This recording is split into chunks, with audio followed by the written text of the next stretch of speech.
Well, good evening, folks. This is Dave Schmidt. I'm your host here again tonight on the Cosmic Connections.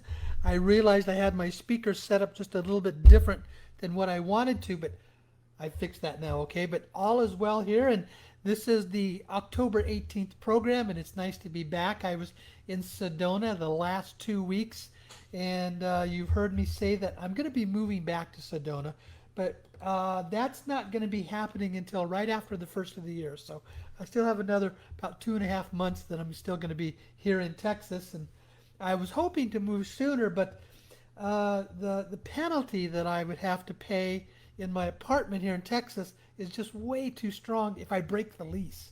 If I break the lease, they required me to pay 2 full months of rent to break the lease, and then that means basically I'm double paying. I'm paying rent here and in Sedona both at the same time, and I don't want to do that. So, but all is well. But okay, well, thank you everybody for being here tonight.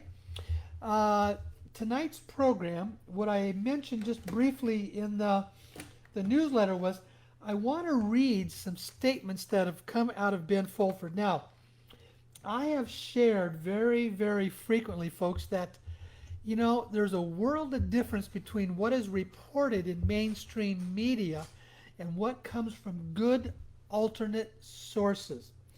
Now, Ben Fulford has been one of those sources I've always trusted. I've been reading him uh, weekly now for a good, 6 to 8 years.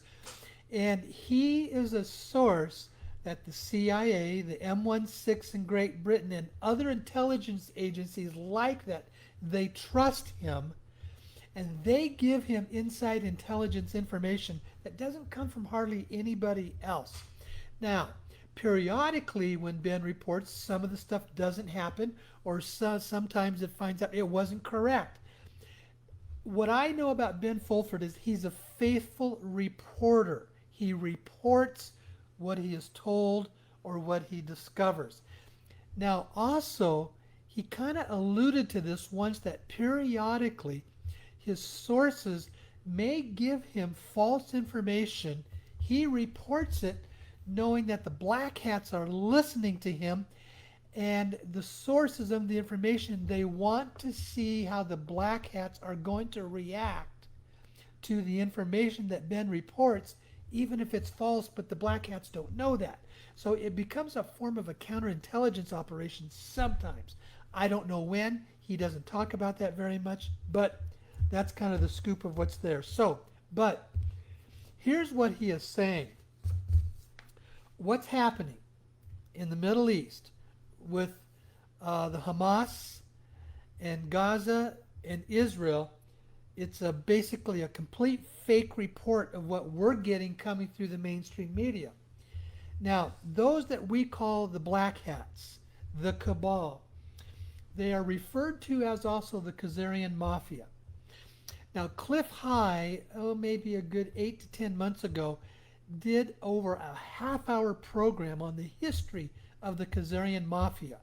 They are basically the ultimate, cabal sources, evil controllers of wanting to control what goes on in this world. And if you think Ukraine isn't a setup for the Khazarian Mafia, Ukraine is their headquarters. And Putin in Russia knows that, and that's part of the reason why Ukraine was putting out all this false information. Ukraine was the leading money laundering capital of the world. They had these biolabs they were setting up right on the border with Russia to shoot biolab issues into Russia.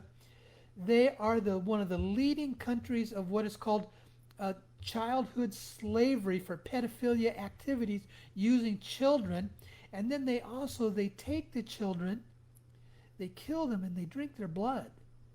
Now, I know at first that's hard to say. You got to be kidding me. Why is this? It's important to understand that in the blood of children, and also when they've been heightened and they've been put into a state of fear, it produces this substance called adrenochrome, and it's like an extremely powerful drug, and it becomes addictive.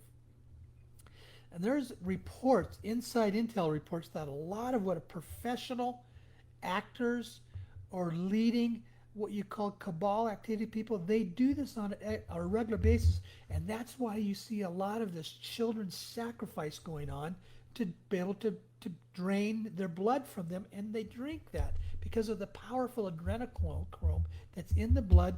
And it's very strong in children in contrast to adults. And Ukraine is the leading country in the world that does that. So you're seeing all this, Ukraine wants to get sympathy from us when yet it's the headquarters of this cabal activity. And we're now seeing the same thing with Israel wanting to get sympathy from us when behind the scenes there's very, very deep cabal activity that goes on in Israel. We in the United States, especially evangelical Christians, have a tendency to be very sympathetic to Israel because of what we read through in the Bible. Now, I'm not going to go into the details around that, but I see that a little differently than what I used to. And remember, folks, I have a master's degree in biblical studies, and I've been around this stuff for 45 years. But in the last 6 to 8 years, I've kind of made some shifts of how I perceive things because I'm seeing the other side of the story that I took time to go through, to ask the questions, and to try to determine what was really there. I'm not making any judgments on anybody who may see this differently. That's fine. That's where they are. I was in that camp for 25 years, and it's okay. Maybe I might be wrong sometimes, but I think I feel pretty good about this. But here we go. I want to read some stuff out of the recent Ben Fulford posting that he put out on Monday. It says, like failed bank robbers, the Khazarian mafia seized hostages in desperate bid to avoid justice. The events in Israel are in every sense a hostage-taking event by the Khazarian mafia criminals seeking to avoid arrest and war crimes tribunals. They are also trying to start a World War III as their get-out-of-jail-free card, and they are doomed to fail. To understand what is really happening, though, we need to step back and look at the big picture because what is going on is truly biblical. It is the end of a multi-thousand-year attempt by a satanic cult to enslave humanity. It is also about the liberation of the Jewish people from thousands of years of Babylonian slavery. Clear evidence we are dealing with in the ancient satanic cult came when Turkish police confiscated Torah scrolls decorated with satanic Illuminati symbolism that were stolen from the 2,000-year-old synagogues of Satan in Syria. This cult takes over societies and forces them to work against the interest of their own people. Okay? Now, another thing is, the other thing they understand is that they are willing to take many centuries, if necessary, to take over a society in order to prevent their host from realizing what is going on. Now, I want to make a side note here. Why would they take many centuries to work at this when they only live to be 80 to 100 years old as we do? Even Ben Fulford is saying they are satanic cults. Now, folks, if you look around us, you've noticed in the mainstream media and in the entertainment industry, there's been this rise of the worship of Satan. We even saw it on last year's Super Bowl halftime show when they were flashing Satan, Satan in the singers of the halftime show last year at the Super Bowl. You're finding this rise of the worship of Satan taking place.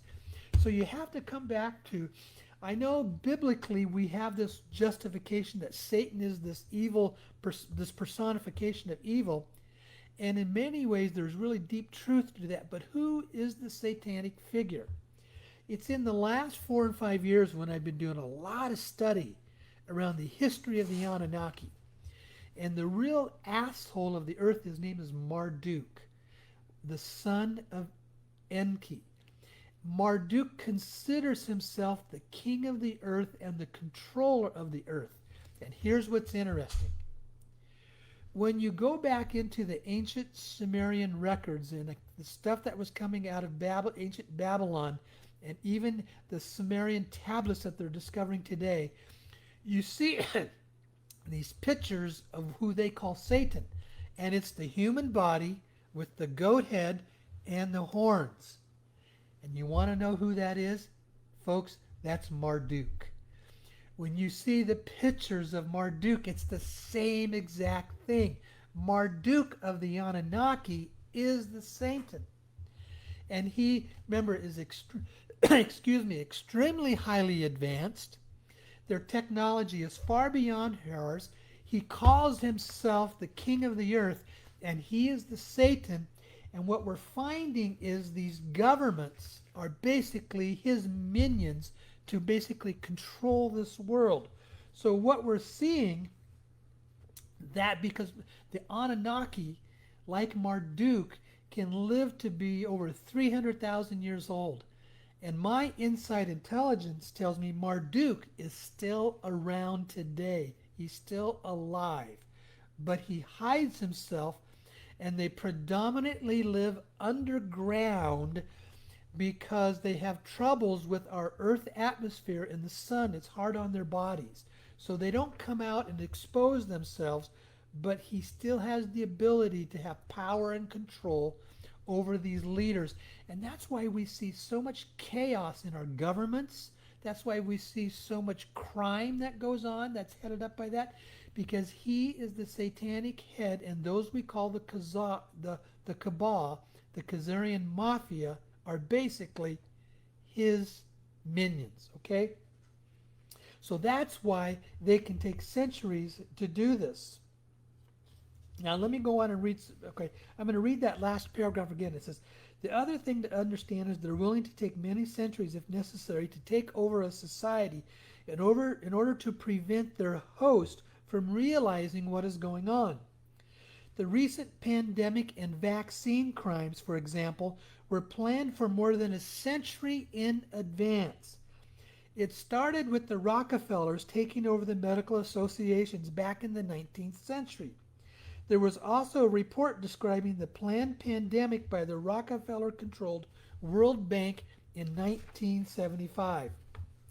And what is now happening in Israel, Gaza, and elsewhere has been planned for at least a century. So the offense in Gaza, the mass murder via vaccination, the huge influx of military-age migrants into the West, the collapse of the social order in the U.S., etc., are all part of the long-term plan to enslave humanity. That plan is now failing because people are waking up. They know there is no American government nor any Western government. There's only the Khazarian Mafia and the world governments that they control. This is definitely coming to an end. High-level intelligence agency officials from the Mossad, the M16, the P3, the Freemasons, the CIA, etc., have reached an agreement to present the planned World War III with pinpoint assassinations and arrest of top Satanists. People like Klaus Schwab, who is a Rothschild, David Rockefeller Jr., Bill Gates are merely the public faces of secret controllers. It is those secret controllers whose names we are withholding for operational security reasons who are being targeted along with their Bill Gates type information. It's interesting because we have always said it's the Rothschilds and the Rockefellers who are basically those that we call the head of the cabal. They are the wealthiest people on this planet, and they run and control the federal bank systems around the world, predominantly our Federal Reserve. And they are the minions of Marduk, the Satan. But here's what's interesting as a side note, who are the Rockefellers? Hillary Clinton is a Rockefeller. Bill Clinton is a Rockefeller. Bill Gates comes out of that family line. Then you've got Zuckerberg. Mark Zuckerberg is a Rockefeller. Can you see the power and control that these families, the Rockefellers and the Rothschilds, that they have? Now, let me go on and read some more. It says, this is being said publicly as well. President Putin called Klaus Schwab, a global terrorist who is holding humanity hostage. In a speech in Sochi, he warned that the days of the elite were numbered. Putin believes the globalists, including Schwab, are legitimate military targets because they are trying to illegally seize power. Schwab, of course, is freaking out. His World Economic Forum is calling on world governments to make the viewing or sharing of alternative media online a criminal offense. Did you hear that? Viewing online alternate media sources, regardless of their source, he wants that to be a criminal offense. Why? Because he's scared. He is scared. A memo issued by the World Economic Forum calls on its young global leaders to lay the foundations by coercing the public into trusting the mainstream media again. Part of that coercion includes criminalizing the consumption of non-mainstream sources. In other words, they've lost the ability to control the world narrative, and now this means their doom. The events in Israel are also to distract the Khazarian Mafia's defeats on all fronts. Hunter Biden is out of the news. The border problem is out of the news. Ukraine is out of the news. The speaker drama is out of the news. The Biden crime family is out of the news. The worldwide illegal migrant invasion is cut off, is out of the news. The horrible economy is now out of the news. And he says, do you get it now? What's happening in Gaza is just a distraction from all these other things that they don't want being talked about anymore. Now it has been confirmed that Netanyahu, listen to this folks, Netanyahu ordered the Israeli military to stand down for 7 hours during the Hamas invasion. He ordered the military to stand down during the Hamas invasion. Wow. This is up This is also up on President Trump's Truth Social. He said, Bibi Netanyahu is the operational head of the Khazarian Mafia. Trump said that. The Khazarian Mafia is a worldwide organized crime syndicate that has definitely infiltrated and hijacked the political institutions of the United States of America. This is Trump saying that. We are hearing the Joe Biden presidential avatar and its controllers are also on their way out within a month, according to CIA sources. That would be nice if that happens. The other thing we need to be reminded of is that the Ukrainian war has ended in total defeat for the Khazarian Mafia. They are now mass surrenderers in Ukraine troops as they plan to create greater Khazarian implodes. Now, let's see. Let me see. Also, this Russian guy, Arestovich, a former officer of the Chief Director of Intelligence to Ukraine, admits the national idea of Ukraine is built on lies. The American people have now stopped financing these lies, as Colonel Douglas McGregor says of the large popular movement he heads. We are tired of listening to this business about Republicans and Democrats. We are tired of the uni party. We are bringing together Americans who share our larger traditional values, such as fact-based news, God, country, and family. We want to end these pointless inventions overseas and restore the rule of law.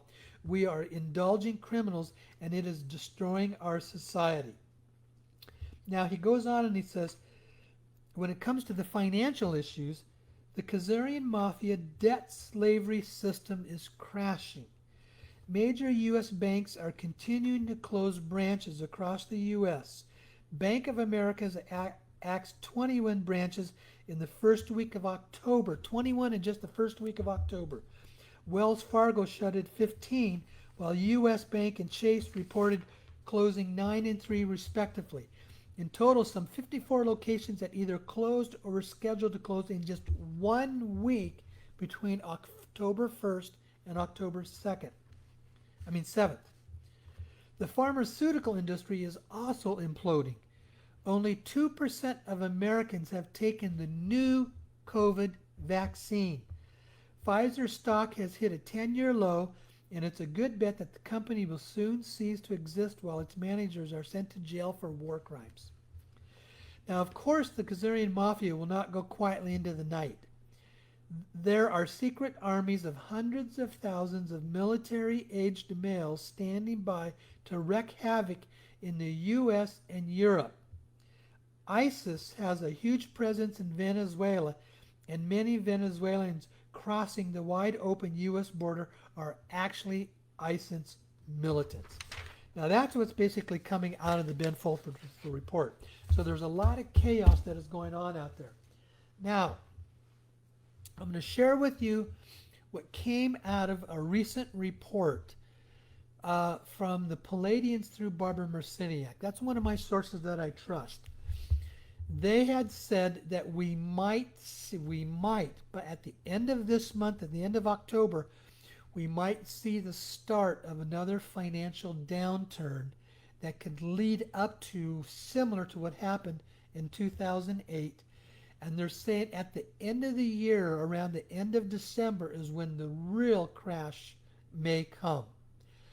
Now, folks, when we go back to the downturn in 2008, that started in September of 2008, and it took 5.5 months from September all the way to about the 1st of March.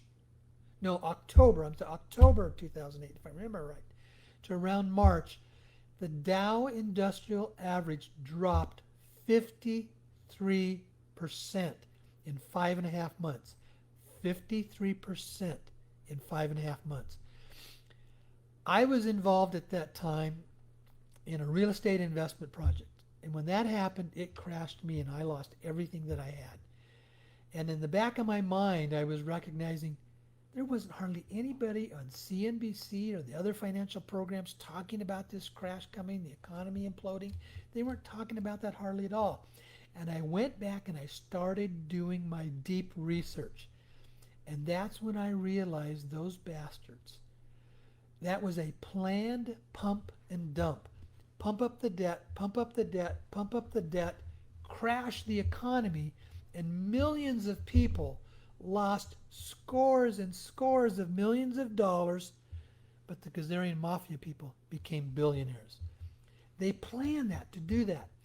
And what is being said through basically the Palladians and also Ben Fulford is the Khazarian Mafia will probably attempt to do that again. Now, what I'm going to say here is speculation on my part, folks. Okay, it's pure speculation. But I really believe there's a very good possibility that that is when we may see the funds released. If we have this massive financial downturn, that's when we may start seeing our funds released to counter the problems so we can take the millions that we are receiving, each of us, and help people through this shift and change that's going on. That's pure speculation on my part, folks. Just speculation. I don't know that. But if there was a time for the funds to be released, that would be the prime scenario. And folks, I've been involved in this now for, 9 years. And I've always stayed patient. I did my homework. I wanted to make sure, is this real? And I have said over and over and over again, folks, the money is real. It's in the bank accounts. We know where it is. My brokers have seen the bank accounts.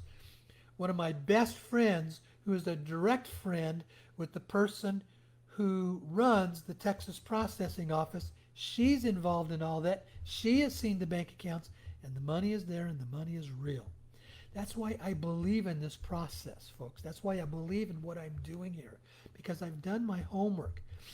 Now, one of the things that some of the people have been saying, I want to make some statements. I've been getting some emails recently, and some comments are coming from some of my folks are saying that There's rumors that the currencies that I had were stolen or that the Zim was stolen. Folks, my currencies have never been stolen.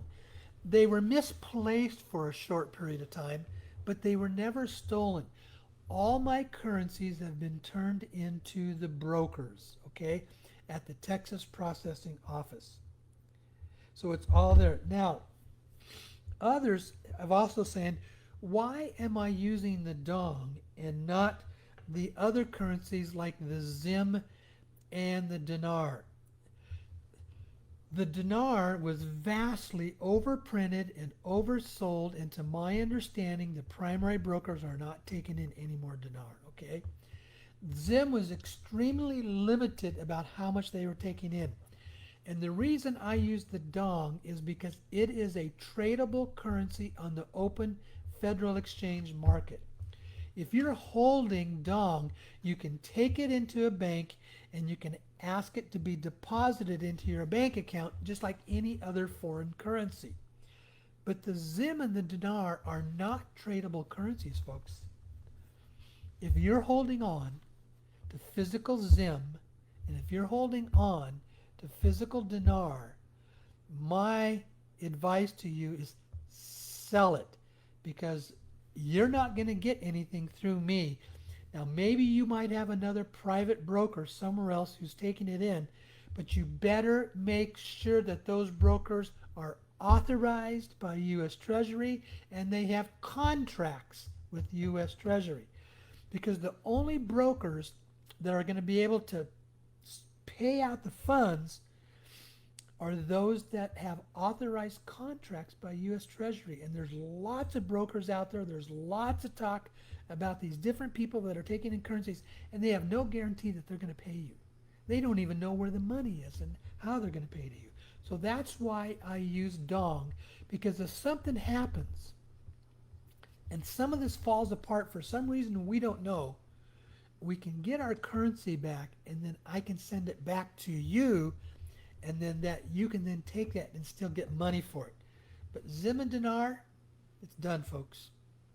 They're, from my perspective, those are done. So those are the things that's happening on this stuff that I read from you from Ben Fulford about what's going on out there in the world, and this crazy stuff in the mainstream media, how it can't be trusted. And even the World Economic Forum through Klaus Schwab wants us to make it a criminal activity to be able to read those alternate media sources that comes out like that. They're getting scared, folks. It means that they know they're in trouble and they're about ready to go down. They're negotiating for some settlements, and that means it's very probable that we're getting very close to things coming to a head. And also the report shows that they're trying to start a World War III, and they're trying to create another economic crash. Those are the things that could possibly lead up to our funds being released. About ask me beyond that, I don't know, because folks, my sources never leak out information for security reasons.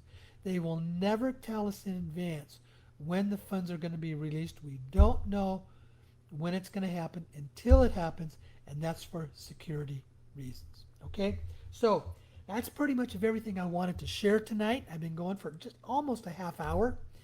And folks, if you would like to call in and you want to make some comments or you have some questions, the number to call in is 515-605-9356. Again, that's 515-605-9356. I'll give you about 30 seconds here to see if anybody that wants to call in, because there's about a 8 to 10 second delay from when I'm here on Facebook before what you guys hear on the other end as a live issue. So all right, so I'm not seeing anybody yet, but I'm just going to go through the comments here on my Facebook page and see if there's anything that in through there that I might need. Okay, one gentleman commented about Marduk. He calls himself King of the Earth, not King of the World. Yeah, that's right. King of the Earth, okay? Yeah, that's who he calls himself. So, I am not seeing any other comments or questions on Facebook, and I'm not seeing anybody wanting to call in. So, folks, I think I'm willing to call it a program tonight. I want to thank you for joining us. I should be back next week. I don't have any plans on going anywhere. I do need to make another trip or two back to Sedona before around the first of the year to get things prepared for my move and to how I might take some stuff there early and put it into storage there. So, but I'll see. I'll let you know, okay? But thank you, everybody, for joining us tonight, and hopefully we'll see you next week, okay? All right, thanks a lot. Okay, bye-bye.